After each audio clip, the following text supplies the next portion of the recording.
Yes realise now. आप लोगों को आज हम पढ़ाने जा रहे हैं त्रिकोणमिति। क्या पढ़ाने जा रहे हैं? त्रिकोणमिति। त्रिकोणमिति को अगर देखा जाए तो इंग्लिश में ट्रिग्नोमेट्री बोलते हैं। क्या बोलते हैं? ट्रिग्नोमेट्री बोलते हैं। ठीक है। त्रिकोणमिति को अगर हम संधि विच्छेद करते हैं तो त्रि होगा प्लस कोण होगा प्लस मिति होगा। ठीक। त्रि का मतलब 3 होता है। त्रि का मतलब 3, कोण का मतलब कोणी होगा और मिति का मतलब माप होगा। मतलब त्रिकोणमिति के अंतर्गत उस समकोण त्रिभुज की माप ज्ञात करते हैं जिसमें 2 भुजा दी गई होती है और तीसरी भुजा हम पाइथागोरस प्रमेय के द्वारा ज्ञात कर सकते हैं। एक भुजा दी गई है और कोण दिया गया है तो उससे हम दूसरी भुजा भी फाइंड कर सकते हैं। ठीक इस तरह से हम लोग त्रिकोणमिति में ये सब मेजरमेंट कर सकते हैं। समझ में आ रहा है? अब त्रिकोणमिति में अगर देखा जाए समकोण त्रिभुज की अगर वो बात करता है तो समकोण त्रिभुज में एक भुजा लंब होती है, दूसरी कोण होती है और तीसरी आधार होती है। क्या होती है? एक भुजा लंब होती है, दूसरी कोण होती है और तीसरी आधार होती है। ठीक। अब सिंपल सी बात ये है कि अगर इस तरह से फिगर दे देता है तो हम आसानी से कह लेते हैं कि इसको हम लंब कह देंगे और इसको हम कोण कह देंगे जो सीढ़ी नुमा रहेगी। ठीक। और जो बेस से जुड़ी हुई रहेगी, जो अर्थ के समांतर रहेगी, उसको हम बेस नाम दे देंगे। ठीक। लेकिन अगर यही समकोण त्रिभुज इस रूप में दे दिया तो हमको अनेक प्रकार की दिक्कतें होंगी कि कौन कोण है, कौन लंब है और कौन आधार है। इसकी हम लोग गणना नहीं कर पाएंगे। ठीक। सिंपल सी बात। तो इसके लिए एक नियम दिया गया है। क्या नियम दिया गया? कि 90 अंश की जो सामने की भुजा होती है उसको कोण कहते हैं। क्या कहते हैं उसको? कोण। 90 अंश के सामने की भुजा को कोण कहते हैं। क्या कहते हैं? कोण कहते हैं। थीटा के सामने की भुजा को लंब कहते हैं। क्या कहते हैं? लंब। और जब ये कोण हो गया, ये लंब हो गया तो त्रिभुज में 3 भुजा होती है तो जो शेष भुजा बचती है उसको हम आधार कहते हैं। क्या कहते हैं? आधार कहते हैं। यानी सिंपल सा हम कह सकते हैं कि 90 अंश के सामने की भुजा, 90 अंश के सामने की भुजा को हम लोग क्या कहते हैं? कोण बोल देते हैं। और कोण को इंग्लिश में क्या बोलते हैं? हाइपोटेनस बोलते हैं। क्या बोलते हैं? थीटा के सामने की जो भुजा होती है, थीटा के सामने की भुजा, इसको हम लोग क्या बोलते हैं? इसको हम लोग लंब बोलते हैं। क्या बोल देते हैं? लंब बोल देते हैं। और एक कोण हो गया, ये लंब हो गया तो तीसरी जो बची हुई भुजा होती है उस तीसरी भुजा को हम लोग क्या बोल देते हैं?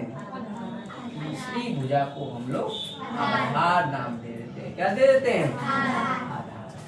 इसको अगर इंग्लिश में कहा जाए तो हम सिंपल सा कह सकते हैं the side in front of 90 degree is called as hypotenuse. The side in front of theta is called as perpendicular and third side are called as base in a right angle triangle. समझ में आया?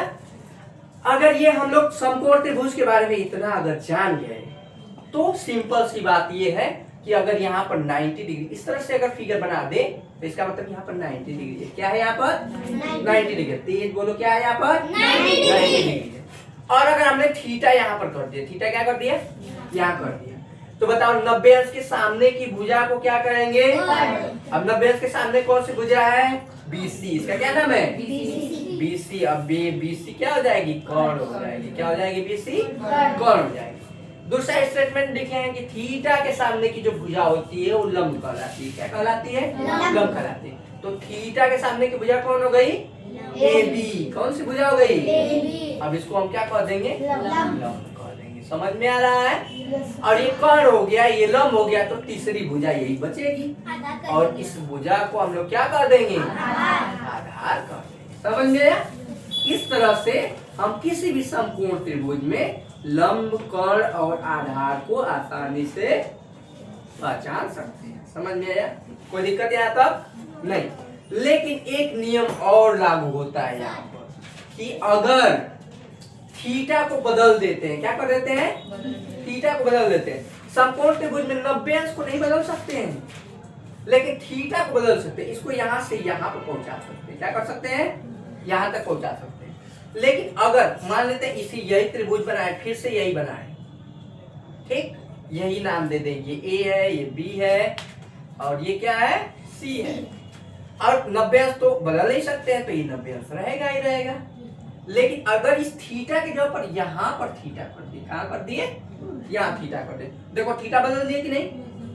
अब देखो क्या बदलेगा, 90 अंश के सामने की भुजा तो कोण हमेशा रहेगी, तो ये कोण रहेगी ही रहेगी, इसको बदल सकते हो, नहीं बदल सकते। लेकिन थीटा के सामने की भुजा, थीटा के सामने की भुजा लंब कहलाती है। अब ये लंब हो गई, और जब ये लंब हो गई, ये कोण हो गई, तो ये क्या हो जाएगी, आधार हो जाएगी। समझ में आया? इस तरह से देखेंगे तो अंतर हमको समझ में आ रहा है। इसमें देखो आधार ये था, लेकिन इसमें आधार बदल गया, उल्टा हो गया।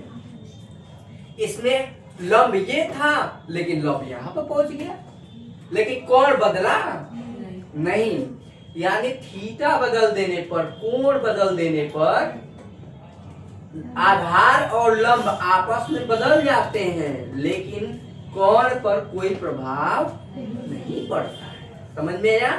इसी नियम के आधार पर हम किसी भी समकोण त्रिभुज में लंब, कोण और आधार को बहुत ही आसानी से पहचान सकते हैं। ठीक, अगर उसने कहा कि साइन बी का नाम उसने ले लिया, बी यानी बी के जगह पर थीटा है, यानी साइन थीटा बराबर क्या होता है, लंब बटे कोण होता है। हमने लिख दिया लंब बटे कोण, कोण। तो लंब बताओ कि इसमें लंब क्या है, बताओ, लंब एसी है, तो हमने एसी लिख दिया।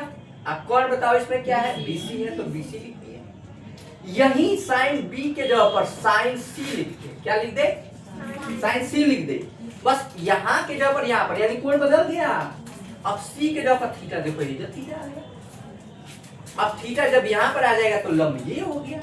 यही फार्मूला तो यही रहेगा, लंब बटे कोण, लंब बटे कोण। लेकिन देखो अब लंब बताओ इसमें कौन हो गया, ए बी हो गया, ए बी हुआ कि नहीं, और कोण बताओ कौन हुआ, बीसी। कौन, बताओ कि हुआ कि नहीं। यानी साइन दोनों साइन थीटा ही है, लेकिन हमने बी जब कहा यहाँ पर, यानी बी के जगह पर थीटा है। जब हमने सी कहा यानी सी के जगह पर थीटा है। तो जब थीटा बदलेगा तो कोण, थीटा अगर बदलेगा तो साइन ही रहेगा, लेकिन भुजाएं बदल जाएंगी। भुजाएं क्या हो जाएंगी, बदल जाएंगी। बस यही क्वेश्चन में समझना रहता है। अगर इसको समझ गए तो ट्रिग्नोमेट्री के क्वेश्चन को बहुत आसानी से कर सकते हैं। समझ में आया? अब देखो साइन थीटा बराबर क्या होता है, लंब बटे कोण।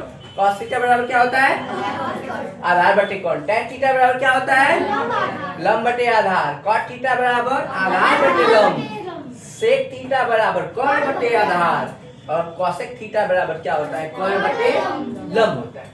देखो साइन का उल्टा सीधे कॉसेक होता है। कौन सा होता है, कॉसेक होता है। कॉस का उल्टा अगर देखा जाए तो सेक होता है। साइन का देखो लंब बटे कोण है, बताओ क्या उल्टा कोण बटे लंब है कि नहीं है।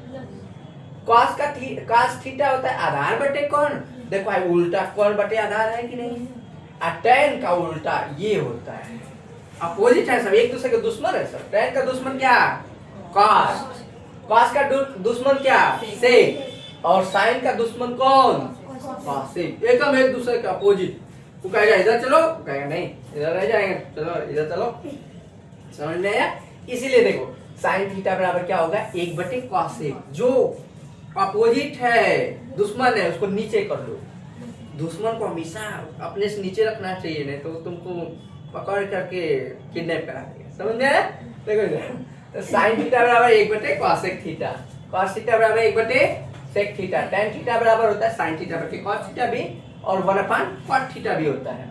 कॉट थीटा बराबर होता है कॉस थीटा बटे साइन थीटा, या 1/tan थीटा भी होता है। सेक थीटा बराबर 1/cos थीटा, क्योंकि सेक किसका उल्टा है, कॉस का ही। कॉसेक किसका उल्टा है, साइन का उल्टा है, तो cosec theta is equal to 1/sin theta. इन सभी चीजों के आधार पर हम लोग क्या करेंगे, जो त्रिकोणमिति फार्मूला है उस त्रिकोणमिति फार्मूले का क्या करेंगे, सत्यापन करेंगे। क्या करेंगे, सत्यापन। इसमें सबसे पहले एक आता है पाइथागोरस प्रमेय। क्या आता है, पाइथागोरस प्रमेय। पाइथागोरस प्रमेय जानते हो क्या कहता है, कहता है किसी भी समकोण त्रिभुज में सबसे बड़ी भुजा कर्ण होती है। क्या होती है? कर्ण। कर्ण का वर्ग बराबर होता है लंब का वर्ग प्लस आधार का वर्ग। समझ में आया? ये सबसे बड़ी भुजा, किसी भी समकोण त्रिभुज में सबसे बड़ी भुजा क्या होती है? कर्ण होती है। शेष दो जो भुजाएं होती है वो छोटी होती है, लेकिन इन दो भुजाओं का योग इससे कम होता है। जैसे मानते हैं कि समकोण त्रिभुज ले लिए 3 सेंटीमीटर, 4 सेंटीमीटर, ये 5 सेंटीमीटर हो गया, तो 5 सेंटीमीटर तो सबसे बड़ी भुजा कर्ण है। लेकिन इन दोनों का योग अगर देख लिया जाए तो 5 से अधिक होगा कि नहीं? 4 3 7, 7 5 से अधिक है कि नहीं? यानी दो भुजाओं का योग बड़ा हो जाएगा इससे। लेकिन अलग अलग अगर देखा जाए तो समकोण त्रिभुज में सबसे बड़ी भुजा कर्ण होती है। कौन होती है? कर्ण। और पाइथागोरस प्रमेय यही कहता है कर्ण स्क्वायर बराबर लंब स्क्वायर प्लस आधार स्क्वायर। मान लो कि लंब स्क्वायर हमको अगर ज्ञात करना है, इसी में लंब स्क्वायर, तो क्या हो जाएगा? इस आधार को इधर कर दो तो कर्ण स्क्वायर माइनस आधार स्क्वायर। तो फार्मूला होता है कर्ण स्क्वायर माइनस आधार स्क्वायर। समझ में आ रहा है? ये फार्मूला होता है। और अगर मान लेते हैं कि आधार निकालना है तो लंब को इधर कर दो तो आधार स्क्वायर बराबर क्या होता है बताओ? बोलो। कर्ण स्क्वायर माइनस लंब स्क्वायर। ये फार्मूला है। ठीक। अब इसी फार्मूले पर हम क्या कर सकते हैं? हम चीजों का सत्यापन कर सकते हैं। अब सत्यापन करने के लिए देखो, एक फार्मूले को लेकर के दो विधियों से हम क्या कर रहे हैं? उसका सत्यापन कर दे रहे हैं। देखना बहुत आसानी से हो जाएगा।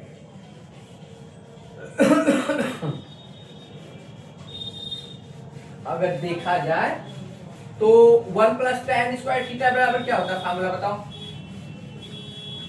1 प्लस tan स्क्वायर थीटा बराबर क्या होता है?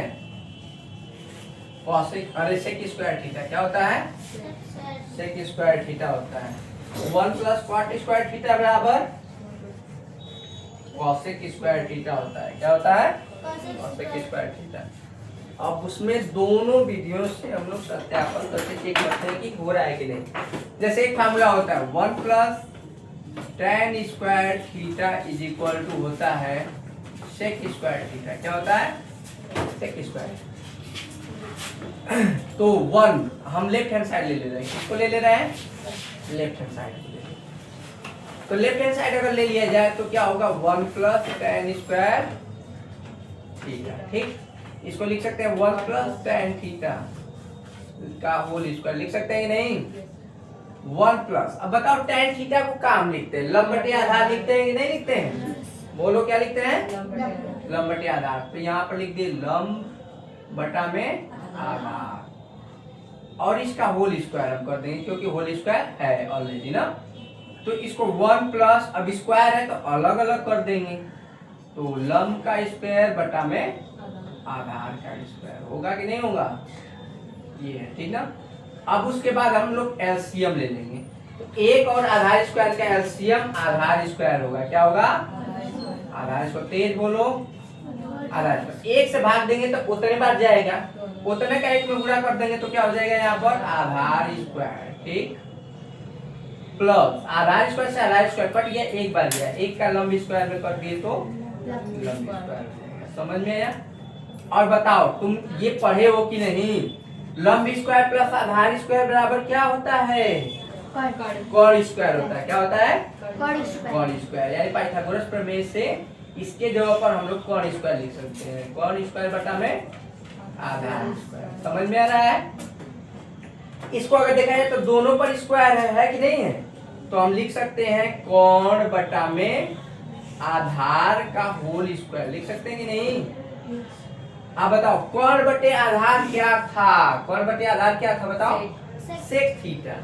यानी हम लिख सकते हैं कि सेक थीटा का होल स्क्वायर, और सेक थीटा का होल स्क्वायर जब कर देंगे तो ये हो जाएगा सेक स्क्वायर थीटा। और यही क्या था?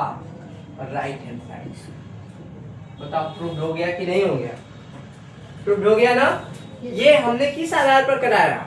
हमने भुजाओं के आधार पर सत्यापन कराया। ठीक। लेकिन अगर हम कह रहे हैं कि tan थीटा को sin थीटा अपन cos थीटा भी लिख सकते हैं, तो इस फार्मूले पर भी हम रखेंगे, क्योंकि tan थीटा को हमने कहा कि लंब बटे आधार होता है, तो लंब बटे आधार पर सत्यापन कराया। अब हम सत्यापन कराएंगे कि tan थीटा बराबर sin थीटा बटे cos थीटा। ठीक, तो इससे पहले एक चीज ये फार्मूला होता है कि sin square theta plus cos square theta is equal to क्या होता है, 1 होता है, फार्मूला होता है ना। अगर cos को उधर लेते जाओ तो क्या हो जाएगा बताओ, sin square theta is equal to 1 minus cos square theta हो जाएगा। या cos स्क्वायर थीटा को हमको देखना रहेगा तो sin को उधर लेते जाओ तो 1 माइनस sin स्क्वायर थीटा हो जाएगा। समझ में आया?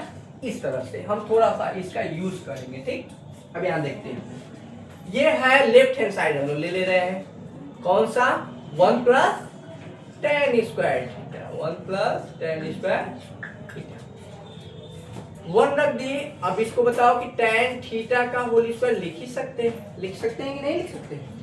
ठीक, tan थीटा को हमने कहा कि क्या लिख सकते हैं, sin theta upon cos theta. तो 1 प्लस हमने लिखा sin theta upon cos theta.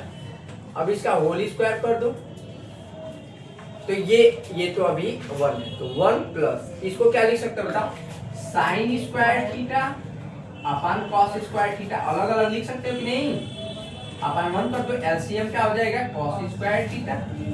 तो 1 से डिवाइड करो cos square theta, cos square theta time जाएगा, और प्लस cos स्क्वायर थीटा से cos स्क्वायर थीटा कट गया, 1 टाइम जाएगा, तो ये sin स्क्वायर थीटा। और देखो तुमको बताया फार्मूला सबसे पहले कि sin square theta plus cos square theta is equal to क्या होता है, 1 होता है। तो इसके जगह 1 रख दिए, अब 1 अपान cos स्क्वायर थीटा। ठीक, अब देखो 1 अपान cos थीटा, अब 1 का स्क्वायर करोगे तब भी 1 ही होगा, क्या होगा, 1 ही होगा। तो 1 अपान cos थीटा का होल स्क्वायर लिख सकते हो कि नहीं लिख सकते हो, क्योंकि 1 का स्क्वायर भी 1 में होगा। तो 1 अपान cos थीटा का होल स्क्वायर करते हैं। अब बताओ 1 अपान cos थीटा बराबर क्या होता है, 1 अपान cos थीटा बराबर क्या होता है, क्या होता है जी, सेक थीटा, सेक थीटा होता है। क्या होता है, सेक थीटा। तो यहाँ पर सेक थीटा लिख दिए और इसका स्क्वायर लिख देंगे, और सेक थीटा का स्क्वायर करेंगे तो क्या हो जाएगा, ये सेक स्क्वायर थीटा। और यही हमको राइट हैंड साइड ले, ये प्रूफ हो। इस तरह से हम लोग क्या कर सकते हैं, दोनों मेथड से हम लोग ट्रिग्नोमेट्री के एक फार्मूले को या तो हम उसकी भुजाओं के रेशियो के आधार पर भी सिद्ध कर सकते हैं, वही आएगा sec square theta right hand side, और नहीं तो हम साइन कॉस के टर्म में भी जब सॉल्व करेंगे तब भी वही आएगा। समझ में आया? तो इस तरह से हम क्या कर सकते हैं, ट्रिग्नोमेट्री के हर एक फार्मूले को सत्यापित यानी वेरीफाई कर सकते हैं। समझ में आया? तो हमको एक चीज समझ में आई क्या, कि 90 के सामने की भुजा को क्या कहते हैं, समकोण त्रिभुज में कोण कहते हैं। थीटा के सामने की भुजा को लंब कहते हैं, तीसरी भुजा को आधार कहते हैं। पाइथागोरस प्रमेय क्या कहता है, कोण स्क्वायर बराबर क्या होता है, लंब स्क्वायर प्लस आधार स्क्वायर, या आधार स्क्वायर बराबर क्या होता है, कोण स्क्वायर माइनस लंब स्क्वायर हो जाएगा। आधार स्क्वायर बराबर क्या हो जाएगा, कोण स्क्वायर माइनस लंब स्क्वायर हो जाएगा। ठीक, साइन थीटा बराबर लंब बटे कोण, कॉस थीटा आधार बटे कोण, tan थीटा लंब बटे आधार, कॉट थीटा आधार बटे लंब, सेक थीटा कोण बटे आधार, और कॉसेक थीटा कोण बटे लंब होता है। समझ में आया? साइन का उल्टा कॉसेक, तो साइन थीटा 1 अपान कॉसेक थीटा, कॉस थीटा 1 अपान सेक थीटा, tan थीटा को sine theta upon cos theta लिख सकते हैं, या 1 अपान कॉट थीटा लिख सकते हैं। कॉट थीटा को cos theta upon sine theta लिख सकते हैं, या 1 अपान tan थीटा लिख सकते हैं। सेक थीटा को 1 अपान कॉस थीटा लिख सकते हैं, और कॉसेक थीटा को 1 अपान साइन थीटा लिख सकते हैं। ट्रिग्नोमेट्री का पहला फार्मूला होता है sine square theta plus cos square theta is equal to 1। अगर cos को उधर ले गए तो sin square theta is equal to 1 minus cos square theta, या sin को उधर ले गए तो cos square theta is equal to 1 minus sin square theta. दूसरा फार्मूला यही होता है जिसको हमने प्रूव किया, 1 plus sin square theta is equal to sec square theta. और तीसरा फार्मूला होता है 1 plus cot square theta is equal to cosec square theta. या अगर हम cot को उधर करें तो क्या हो जाएगा, 1 is equal to cosec square theta minus cot square theta, यानी cosec square theta minus cot square theta की वैल्यू 1। ये समझ में है? 1 को उधर ले जा सकते हो तो क्या लिख सकते हो, cot square theta is equal to cosec square theta minus 1। समझ में है?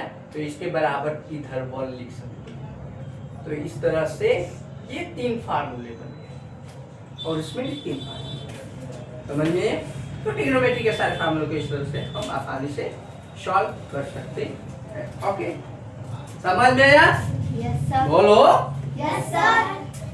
ओके।